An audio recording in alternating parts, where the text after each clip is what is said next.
Hello Gemini, Sun, Moon, Rising, and Venus signs. Kamusta kayo? Sana po ay nasa mabuti kayong kalagayan. Welcome back po sa Star Tarot. Kung bago kayo dito, welcome din kayo. Thank you sa inyong support. I truly appreciate it. God bless you all. Tingnan natin ang mga messages ninyo dito, Gemini. Paunang mensahe ninyo ay Five of Wands in reverse. Ayan. So, there could be a compromise dito na mag-come up, no, with between you and another person. Maaaring ang iba sa inyo dito, no, magkakausap na kasi nanggagaling kayo dito sa isang diskusyon, nanggagaling siguro ang iba sa inyo dito, Gemini, sa hindi magandang sitwasyon with another person or a group of people. Maaaring nag-away-away, nagkaroon ng disagreement, nagkaroon ng discussion in the past. Pero ngayon, maano nyo na yung conflict na yan, ma-fix nyo na yan, magkakaintindihan na kayo, magkakaroon na kayo ng solusyon, you're going to avoid conflict na ngayon as much as possible, no? So, yun ang magiging approach ninyo dito, Gemini. So, good luck. So, what else? We have the moon energy. Ayan. So, this is your intuition going to be on point at this time, Gemini. Kaya, divinely guided kayo, ano? So, ang invitation sa inyo dito, before you make any decision sa ngayon, kasi maaari nang hinaharap ninyo ang isang decision making, before you make your decision, make sure na sundin ninyo kung ano ang gabay sa inyo ng Divine Universe and listen to your intuition. Your intuition is so on point, your psychic abilities are on point right now, kaya take advantage of that. Pakinggan ninyo kung ano ang bulong sa inyo ng iyong intuition. Okay? Pakinggan ninyo dahil yan ang gabay sa inyo. This is also not the best time to make a decision. Okay? So, pag-isipan muna ninyong mabuti kung ano ang gagawin ninyo. Tune into your intuition because you will be guided accordingly. Kung ano man ang hawak ninyong impormasyon sa ngayon na maaaring pagbasehan ninyo ng inyong desisyon, ano yan that is not complete yet. Parang it's inadequate pa, no? Ang ang hawak ninyong impormasyon. Kaya, you may need to wait a little bit, no? You wait a little bit hanggang sa makumpleto na ang inyong mga impormasyon na hawak.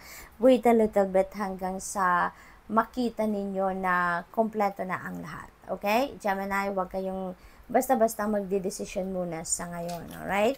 So, we have Queen of Swords energy.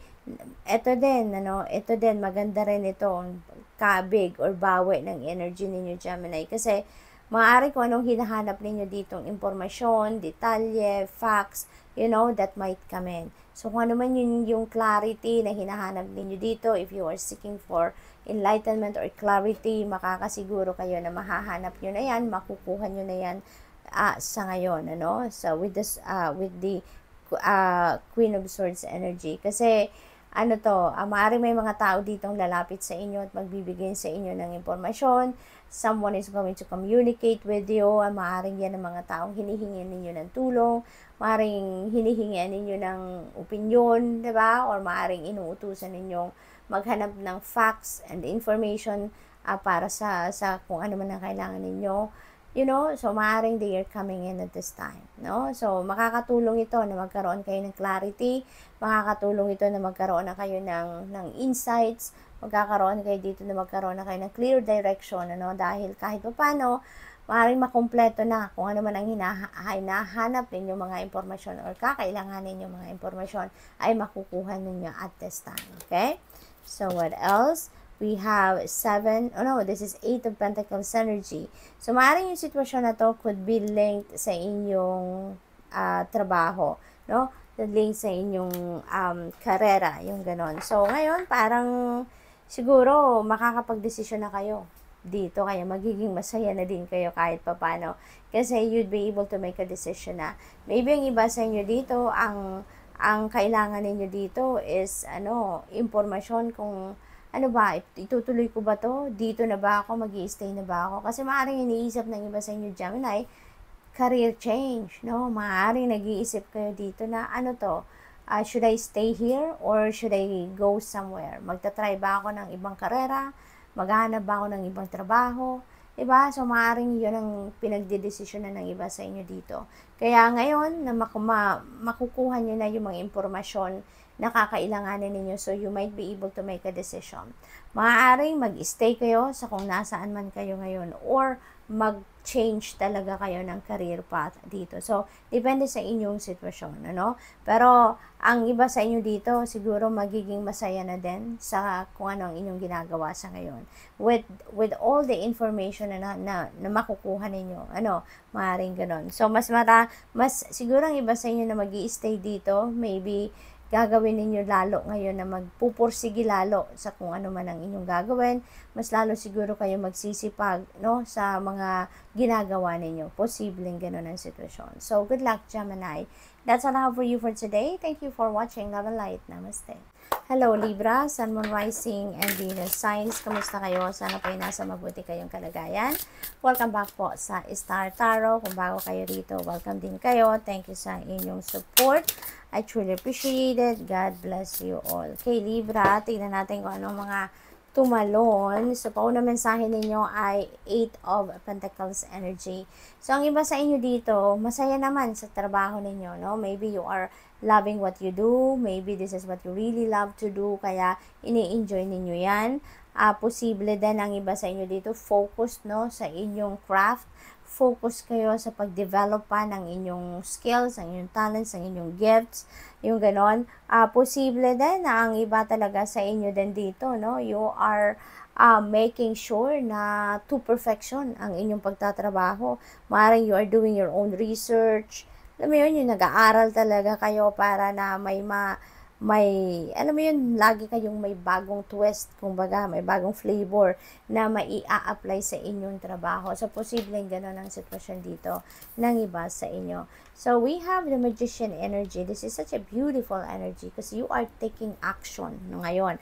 Maaaring meron kayong mga plans dito, Libra. Meron kayong mga ideas dito na you are going to put them into action na, no? Yung gagawin nyo na ang lahat dito para matupad na ang inyong mga pangarap or yung mga goals ninyo, ma-achieve ninyo kung ano man yung mga goals ninyo dito. So, this is manifestation time, Libra. No? Napaka-powerful ninyo ngayon. You're being supported dito ng Divine Universe. Ano? Kung ano yung pangarap ninyo siguro, kung ano yung goals ninyo dito, you're going to make sure na mangyayari at mangyayari yan. Ano? Gagawin ninyo dito ang lahat. You're going to get on your feet and you're going to make things happen. No? Kung ano man yung mga ideas ninyo, you're bringing that to life. No? Libra, so posibleng ganun ang sitwasyon ng iba sa inyo, which is really good. We have the Queen of Swords energy.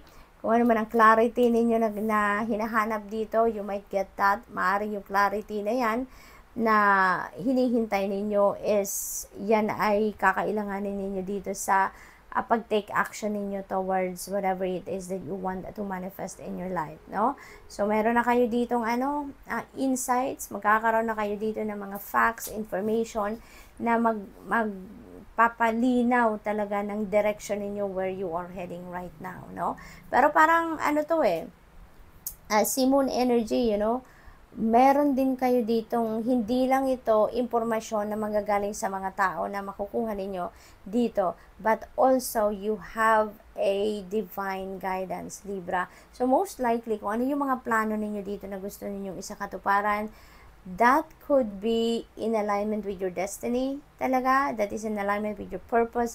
Kaya binibigyan din kayo dito ng gabay ng Divine Universe, tinutulungan kayo dito, you're being shown the way talaga kung saan kayo dapat patungo, ano dapat din yung gawan, saan kayo papunta, Libra, no?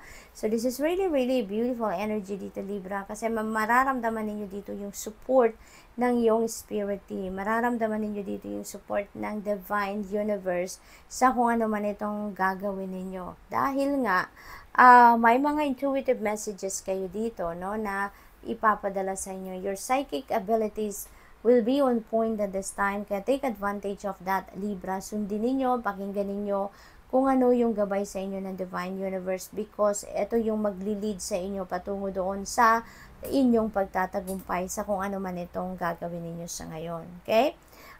Including your dreams, no, Libra. Kung ano din yung mga napapanaginipan ninyo dito. Pay attention to that. Pay attention to the elements na nilalaman ng inyong panaginip dahil that could also be guidance para sa inyo. Okay? This is your subconscious talking to you na this is what you really need to do, no? So, yun. Mensahe din yan sa inyo ng Divine Universe. Binibigyan din kayo ng mga mensahe through your dreams kung saan kayo patungo. Okay? So, talagang ginagabayan kayo dito. Sa lahat, iba't ibang way ang paraan ngayon ng Divine Universe. Binibigyan kayo ng intuitive messages, binibigyan kayo ng panaginip, and all of them, both of them are guidance para sa inyo. Para mapakita sa inyo ang tamang daan kung saan kayo dapat pumunta. Okay? So, good luck, and that's all I have for you for today. Thank you for watching Love and Light. Namaste. Hello, Aquarius, Sun, Moon, Rising, and Venus signs. Kumusta kayo? Sana po ay nasa mabuti kayong kalagayan. Welcome back po sa Star Tarot. Kung bago kayo rito, welcome din kayo. Thank you sa inyong support. I truly appreciate it. God bless you all. Tignan natin ang mga mensahe ni Aquarius. Una mensahe ninyo ay Ace of Wands in reverse. Ayan. So, parang ang iba sa inyo ngayon, so either wala kayo sa focus, aligaga kayo, maybe you have too much on your plate. Sa ngayon, kaya parang napagod na kayo, maraming distractions siguro na meron kayo ngayon, Aquarius, kaya parang you're lacking direction, no? You are lacking passion then, lack of energy dahil siguro exhausted na kayo, pagod na kayo. So siguro marami kayong mga bagay na binibigyan ng iyong attention sa ngayon na hindi naman talaga yun ang nasa priority list ninyo or hindi naman talaga yung parte ng plano ninyo. So, kaya parang out of balance kayo ngayon, ano, Aquarius. So, we also have Two of Cups in reverse. Ayan. So, may hindi kayo talaga, no? So, hindi kayo nagkakaintindihan dito with another person. So, kung sino man to, kaibigan ninyo, kamag-anak ninyo, kapatid ninyo, mom ninyo, dad, katrabaho, person ninyo. So, maaring may hindi kayo dito pagkakaintindihan.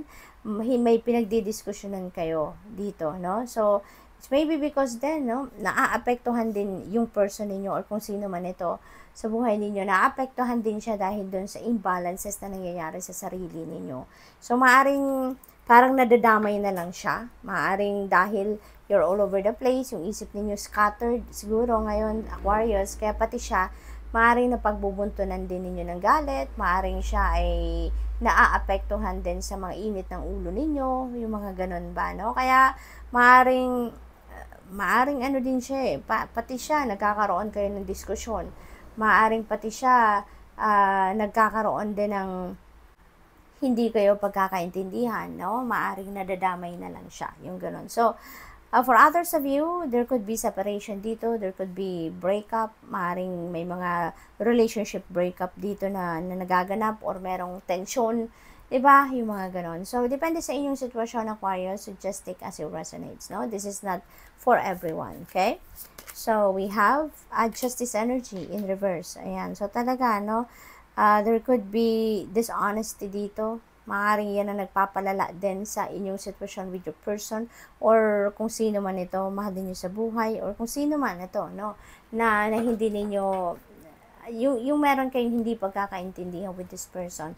So, maaaring ang dahilan din yan is dishonesty. Or, this could be your dishonesty. So, maaaring ang dahilan din dito, yung hindi ninyo pagiging honest, yung hindi ninyo, siguro may tinago din kayo dito sa person na to, or maybe yung person na to ang meron tinago sa inyo, kaya yun din siguro nagpawindang sa inyo, yun din na nagpa-overwhelm sa inyo dahil sa dami na ninyong naisip, sa dami na ninyong galit, maaaring ganon ang ganap dito for some of you. So, parang ano dito, unstable dito ang inyong sitwasyon, ano, Aquarius, unstable sa relationship, merong instability din sa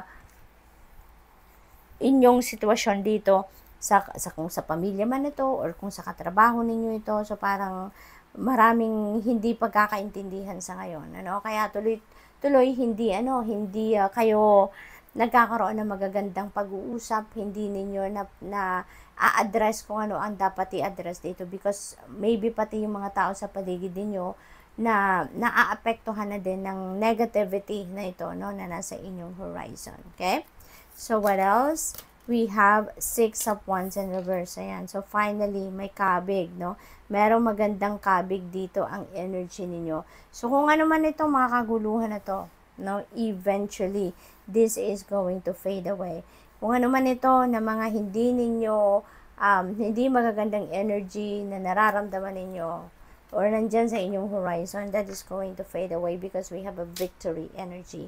So, pagtatagumpayan din ninyo ito, no? Maaayos ninyo ito, maybe one day, pagising ninyo, Aquarius, magiging malinaw na ang inyong isipan, maaaring yung mga mahalin nyo sa buhay or yung mga taong involved dito sa gulong ito ay maaaring they are the people, they are the ones that's going to step up as the bigger person. Maaaring sila yung magpapasensya sa inyo, maaaring maramdaman nila na meron kang pinagdadaanan, na merong instability sa inyong nararamdaman, sa inyong pag-iisip. Sa ngayon, maybe sila yung mag-step up as the bigger person dito at mas iintindihin kanila, no? Kaya magkakaroon din dito ng magandang pag-uusap. Eventually, you are going to be victorious dito sa isa sitwasyon na to, no? So, maaaring maintindihan kanila talaga or ikaw yung makakaintindi din sa sitwasyon din nila, and maybe you will come up with a peaceful resolution dito, no, sa mga taong ito. Eventually siguro may babalik mo na din ang sarili mo sa focus, sa concentration, at mas magiging malinaw na din ang inyong isipan. Kaya maaaring magkakausap din kayo dito, maaayos din ang kung ano man ang gulong ito. Maybe there is another chance dito between you and that person na mag-a-arise, kaya magkakaayos din kayo, no? So, you will end up victorious, no, sa sitwasyon na to, Aquarius. So, that is really good. Posible din ang iba sa inyo dito, kung wala naman kayong ganitong sitwasyon, ano, yung mga energies na to, hindi naman ito nangyayari sa inyo, maybe yung victory na to could be something else. Maaring sa trabaho ito, career, negosyo ninyo, natagumpay, Aquarius. Maaring ito din yung matagal na ninyong pinagtatrabahuan, and finally, your effort, no, is going to pay off na sa ngayon. Yung hard work ninyo is going to pay off na sa ngayon. Posibleng ito ay tagumpay ninyo sa inyong karera, sa inyong trabaho, sa inyong negosyo, at ito siguro na yung magbibigay ng opportunity sa inyo dito para i-enjoy nyo naman yung efforts talaga ninyo. Makikita ninyo na ngayon right before your eyes ang tagumpay. Maaaring may reward ito na maibigay sa inyo, financial reward. Posible na magkaroon kayo dito ng promotion, magkaroon kayo dito ng pay raise, yung mga ganon ba, no? So, financial reward could be given to you dito, Aquarius. So, good luck, and that's all I have for you for today. Thank you for watching. Love and light. Namaste.